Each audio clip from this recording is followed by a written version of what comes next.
Em nome do Pai, do Filho e do Espírito Santo. Amém. Louvado seja nosso Senhor Jesus Cristo. Para sempre seja louvado. Podem sentar. Estimadas almas, nós vamos ver nesta manhã, seguindo aqui São Luís de Montfort, pois hoje é um sábado e vamos falar da Santíssima Virgem, a inimizade única que Deus pôs na face, em realidade, entre céu, terra e inferno. Teve uma inimizade que nunca haverá amizade, e quem pôs essa inimizade foi Deus. A inimizade entre a luz e as trevas.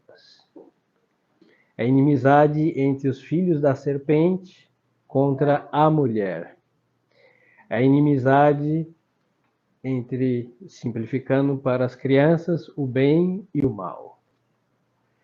Foi Deus que pôs, e Deus jamais vai permitir e poderia uma reconciliação entre estes. Então nós vemos aí que é bíblico. Gênesis capítulo 3, versículo 15. Colocarei inimizade entre ti e a mulher, entre a tua descendência e a descendência dela. Os santos padres comentam essa passagem e vão dizer que esta mulher não pode ser Eva, porque Eva estava falida ali. Eva já estava derrotada.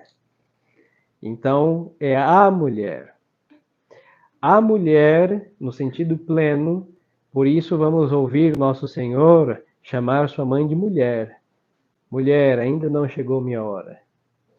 Mulher, eis aí teu filho, aos pés da cruz. O protestante vai dizer, não, mas não chamava de mãe. E aí uns católicos vão falar, é verdade, pois é bíblico. Mas quando o nosso Senhor chama a sua mãe de mulher, ele está designando para um bom entendedor, católicos, que é a mulher que vai esmagar e já esmagou a cabeça da serpente. É a mulher que pode, só ela pode destruir os descendentes da serpente. Só ela. Então, como quando ouvimos no Evangelho, mulher, não chegou minha hora, mulher, eis aí teu filho, é a mulher muito melhor do que aquela que Deus criou perfeita no paraíso terrestre. Porque aquela não é mãe de Deus. E esta, aos pés da cruz, no presépio e na vida de nosso Senhor, e em toda a eternidade, é a mãe de Deus. Então vai dizer aqui o santo, uma única inimizade Deus promoveu e estabeleceu, inimizade irreconciliável, que não há de durar, que não só há de durar, mas aumentar até o fim. Isso aqui é fato. Desde o momento em que Deus criou a Santíssima Virgem, o mundo não é igual. Se os senhores verem a fúria historicamente relatada do demônio sobre a face da terra, coincide com a encarnação do Verbo. Imperadores romanos e todos os cruéis que se opuseram ao Evangelho. A crueldade do homem vai muito longe, e nós sabemos disso, ou experiência própria ou alheia. O homem é terrível, hein? Mas só que tem um pozinho de chifre de Satanás aí, no mínimo, umas pitadas para fazer pior o que um homem cruel é capaz de fazer, ou homens cruéis são capazes de fazer. É ver a história dos mártires. Crianças, hein? Trucidadas por homens, imperadores. Sadismo, amor a prazer na tortura. Não. Ódio a Deus. E um ódio a um Deus que eles não conheciam, como a gente vai odiar algo que nós não conhecemos? Mas quem os manipulava sabe muito bem que é Deus. Satanás. Foi o primeiro a se levantar contra Deus. E assim poderíamos passar a manhã, tarde e noite, bons dias, passando fase por fase da nossa história. Mas vamos pular séculos, muitos. Vamos ao século XVI, protestantismo. Nunca jamais teve, antes dele, cristãos com aspas, até as cordilheiras, indo e voltando muitas vezes, que odiasse a Santíssima Virgem. Arianos não odiavam, nestorianos não odiavam, monofisistas não odiaram, priscilianos e todos os hereges e sistemáticos. Nunca, jamais perseguiram ou odiaram a Santíssima Virgem. Mas a partir desse infeliz, ódio e pavor. E porque vamos vendo aí que vai se intensificando a batalha final, decisiva, hein? O inimigo de Deus agora quer se levantar contra Deus, baixo ofensa à sua Mãe Santíssima. O evangélico, o protestante, como os senhores quiserem chamar, o crente, qualquer nome, estes odeiam Nossa Senhora. Ó, nem o macumbeiro, hein? Nem o espírita tem este ódio que esta linhagem tem. Aí nós vamos lá, por inimizade entre ti e a mulher, entre a tua descendência e os descendentes dela. Então, se vemos esse ódio brotar, aí nós vamos chegar à conclusão muito simples, que essa gente que odeia Nossa Senhora só pode ser da linhagem de Satanás. Padre, o senhor é intolerante. Olha, é intolerância bíblica. Não tem outra coisa. Ademais de não gostar, detestá-los, mas isso é fundamento bíblico. Eu teria que rasgar o terceiro capítulo da Bíblia. Não posso. Não podemos. Aí falo, mas porque é idolatria, Maria, Maria, Maria. Não, não é idolatria. Porque em nenhum aspecto essa gente respeita a Santíssima Virgem, nem como a mãe de Jesus, que eles têm por Jesus, não o Jesus que nós temos, hein? Mas tem grande consideração. Se aproxima, alguns mais, outros menos, do Jesus nascido de Maria. E como pode esse ódio? Inclusive, desprezando ou silenciando passagens bíblicas que dizem ter grande estima pela Sagrada Escritura, e não é verdade. Então foi Deus que promoveu essa inimizade. E vemos recair aí a sua amizade, a sua união com a sua mãe, e os nascidos da sua mãe são o quê? Seus irmãos. Os que têm a fé pura, limpa, imaculada, católica, apostólica e romana. E à margem destes, os filhos da serpente. Religiosamente vamos colocar todos os cismáticos e hereges. Mas é verdade que tem cismáticos que respeitam a mãe de Deus.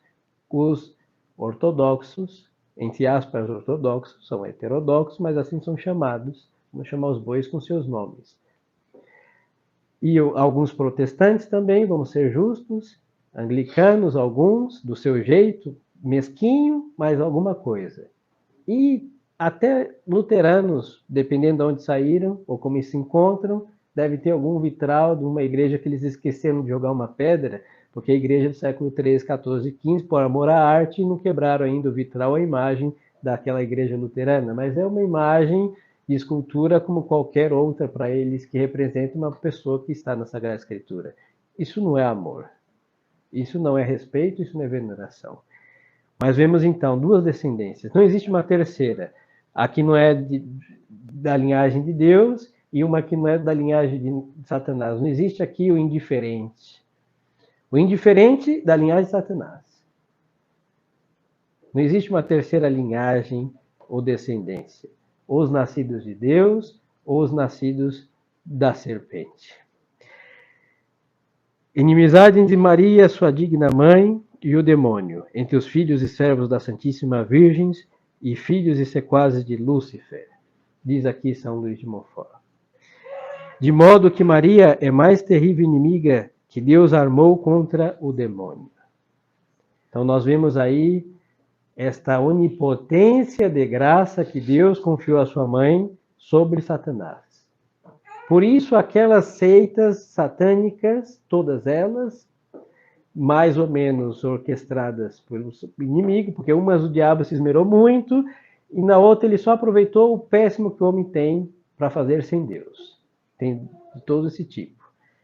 E, em todo caso, esta gente vai ser derrotada pela Santíssima Virgem.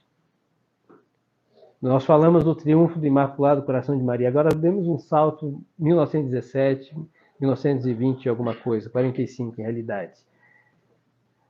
As visões da irmã Lúcia do Imaculado Coração de Maria. Pois então, vemos que é bíblico. Nossa Senhora vai esmagar a cabeça do diabo. Esmagou já na sua Imaculada Conceição, mas vai esmagar de modo definitivo.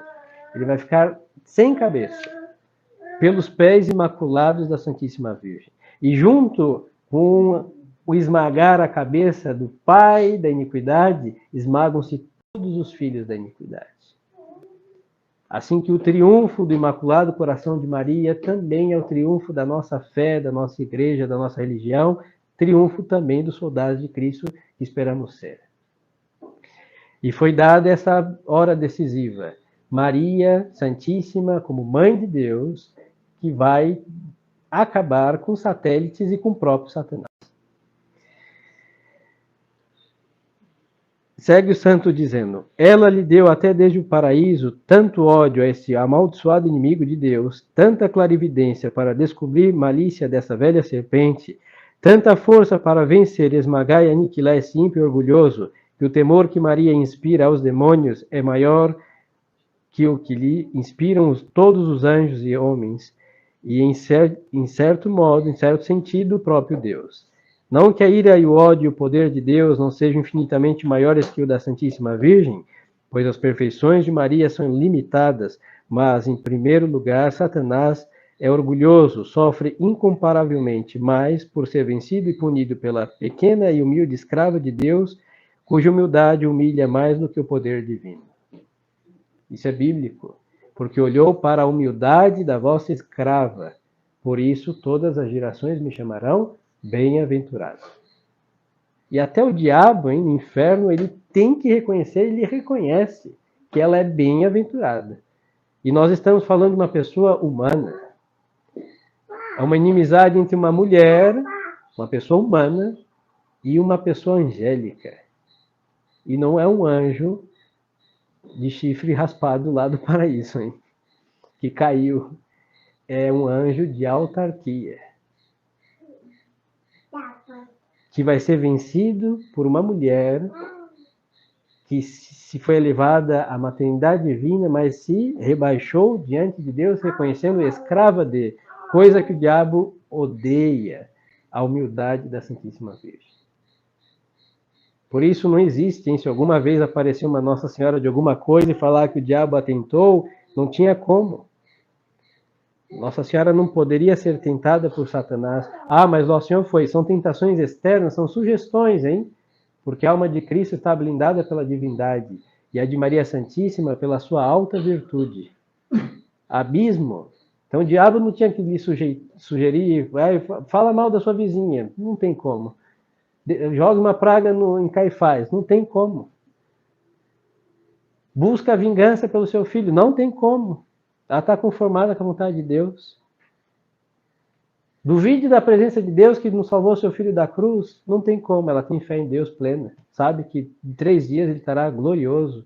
Então o diabo não tem por onde oferecer nada à Santíssima Virgem. E diante desta alma humilde, escrava de Deus, o diabo, se pudesse, ao ouvir essas palavras, vomitaria 3.000 anos sem parar. Porque ele causa pavor, humildade em almas grandes. Porque quando a gente não tem nada, é muito simples, não tenho nada, não sou nada. Agora, sendo mãe de Deus, escrava de Deus. E o diabo não se conforma. Aí está a onipotência da Santíssima Virgem. Uma mulher, mãe de Deus, escrava de Deus, que tem o poder de esmagar o soberbo iníquo. Agora vamos às heresias. Vamos ao cisma. Todas elas serão sempre um ato de orgulho. Lutero achou que era mais acertado que todos os padres da igreja, que todos os apóstolos, que todo o evangelho, que todos os 1500 anos, 1517 anos de igreja católica. Então ele se achou tal. Orgulho, Nestório e todos os outros hereges, a mesma coisa. Assim que quando Nossa Senhora esmaga a cabeça do soberbo, a causa da soberba, a massa esmaga a cabeça daqueles que recolheram da fonte da soberba, que é o diabo, a mesma iniquidade. Neste sentido, suponho que ficou claro, Nossa Senhora tem essa onipotência de graça para vencer Satanás. Este poder foi lhe dado por Deus. Segundo, porque Deus concedeu a Maria tão grande poder sobre os demônios, que, como muitas vezes se viram obrigados a confessar pela boca dos possessos, infundir-lhes mais temor um só dos seus suspiros por uma alma, que as orações de todos os santos, e uma só de suas ameaças, que todos os outros tormentos. Aqui o santo parece fazer alusão ao caso de um exorcismo que São Domingos de Gusmão fez. E tinha um primo que havia zombado do Santo Rosário. Então, São Domingos foi pregar, como fazia sempre, essa devoção, e por permissão divina, ele ficou possuído por 15.000 demônios, espíritos das trevas. 1.000 por cada mistério do Rosário que ele havia zombado. E diante daquela cena de horror, São Domingos foi exorcizar lá aquele infeliz blasfemador. E neste exorcismo, o diabo faz um poema, por sinal muito bem feito, forçado pela onipotência de Deus, em que ele reconhece a majestade da Santíssima Virgem, sobre terrível para o inferno. Aí depois disso, pela boca forçado, ele confessou, começaram a rezar o rosário, e a cada mistério 1.000 espíritos das trevas saía deste infeliz. Ao final do rosário, ele estava libertado. O que Lúcifer perdeu por orgulho, Maria ganhou por humildade. E o que Eva condenou e perdeu pela desobediência, salvou Maria pela obediência. Eva, obedecendo à serpente, perdeu consigo todos os seus filhos e os entregou ao poder infernal.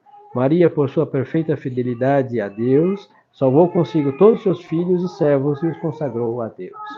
Então vemos o poder da Santíssima Virgem sobre este espírito das trevas. E este combate começou lá no paraíso. Quando Adão sucumbiu, começou um combate dos homens aliados com Deus para vencer, fazer guerra ao demônio e ao inferno. E quando nós conseguimos vencer nossas batalhas? Quando estamos com a Santíssima Virgem. Pode ser católico, pode rezar os salmos, pode fazer jejum. Se não está com a Santíssima Virgem, não vencerás. Deus determinou que ela é a general desse exército. Nós não podemos escolher a Santíssima Virgem, porque vamos lutar com o nosso modo e vamos perecer. Isso não serve somente contra os inimigos externos, o comunismo e todos essa sociedade perversa. Não, também serve para os nossos pecados, as nossas fraquezas, misérias. Nós só vamos conseguir praticar a virtude da fortaleza, da paciência, da castidade, humildade, qualquer outra virtude, se estivermos aliados a Nossa Senhora. Por quê? Do coração de Maria, tesouro de todas as virtudes, tiramos uma parcela de virtude e enriquecemos nossas almas. Quando nós não fazemos isso, nós recolhemos das trevas os vícios que nos assolam. Então a presença de Nossa Senhora é como um sol, um farol. No meio das trevas, ela o que faz? Dissipa a escuridão. E a ausência da Santíssima Virgem, trevas densas, e andando, batendo a cabeça, não achamos saída. Nossa Senhora, então, é esse farol, por isso chamada estrela do mar. Na tempestade, todo furdunço, a estrela indica o caminho. E como dizia São Bernardo, invoca a estrela, invoca Maria, não se perderá. Então, senhores, o santo vai seguir falando dessas inimizades, vamos vendo cada sábado um pouco, mas lembremos-nos, nós estamos numa batalha. Às vezes ficamos um pouco racionalistas, achando, não, a sociedade está perdida, é verdade, por erros humanos também, mas tem uma inteligência nessa perdição que supera o homem mais perverso e inteligente que possa haver. Satanás é um anjo. Não dorme, não se cansa, hein? E, por outro lado, nós vemos que quando tudo tende a ser perdido, nós conseguimos alguma coisa. Há um auxílio que supera a fragilidade nossa. E esse auxílio é da Santíssima Virgem Maria, graça de Deus Nosso Senhor. A igreja tinha 12 homens, um se perdeu, matando 11, acabou. Resolvido por judeus. E quem conseguiu matá-los? Império Romano. Acabou com a morte dos apóstolos, cresceu mais. Então vemos que quando toda a ação católica parece sucumbir, é fraca e ineficiente, ela cresce, por graça de Deus, e sempre intercessão da Santíssima Virgem. Isso nós podemos aplicar à sociedade católica, sempre, mas também à nossa alma. Nossa alma estará mais virtuosa, menos viciosa, quando tivermos uma devoção íntima com a Santíssima Virgem. É mais do que pronunciar, recitar fórmulas, mas é entrar no seu coração, estar abaixo dessa maternidade e esse senhorio, porque ela é rainha de todos aqueles que servem Nosso Senhor. É confiar no cetro dela, está aos seus pés, o mesmo que esmagou a cabeça da serpente, está sempre ali para que possamos encontrar a misericórdia de Deus. É mãe. Mãe, todos temos e sabemos o que isso quer dizer, pelo amor de Deus. Agora imagine a mãe de Deus que nos ama, por quê? Deus nos deu a ela. Aí todo perrengue, toda preocupação, todo desatino, todo desequilíbrio, tudo nós podemos obter se estivermos ali aos pés da Santíssima Virgem. Então, por isso nós não tememos nada e ninguém. Não devemos. Ah, meus problemas, tem solução, vamos ao coração de Maria. A sociedade tem solução, vamos ao coração de Maria. Se nós não podemos melhorar, pelo menos o mal não nos atingirá, porque é o escudo que nos protege. Temos que estar abaixo ali, sua sombra, sua luz. Então, senhores, peçamos nesse sábado, um dia dedicado pela devoção à Santíssima Virgem, essa graça. E repito, ter essa intimidade com a Santíssima Virgem. E um meio eficaz, sumamente eficaz, é ler o tratado e, no momento da graça de Deus, livre, espontaneamente, generosamente, bem preparado, se consagrar como seu escravo. Aí toda esta espiritualidade vai penetrar na nossa alma e vamos respirar este ar mariano que precisamos para não nos intoxicarmos com a carne putrefata, com o mundo perdido, com tantas coisas adversas à sanidade da nossa alma, da nossa mente e do nosso espírito. Então que Nossa Senhora nos dê essa graça de amá-la cada vez mais conforme o desejo de Deus. Que amemos Nossa Senhora como digna Mãe de Deus e como nossa Mãe misericordiosa. Louvado seja nosso Senhor Jesus Cristo. Em nome do Pai, do Filho e do Espírito Santo. Amém.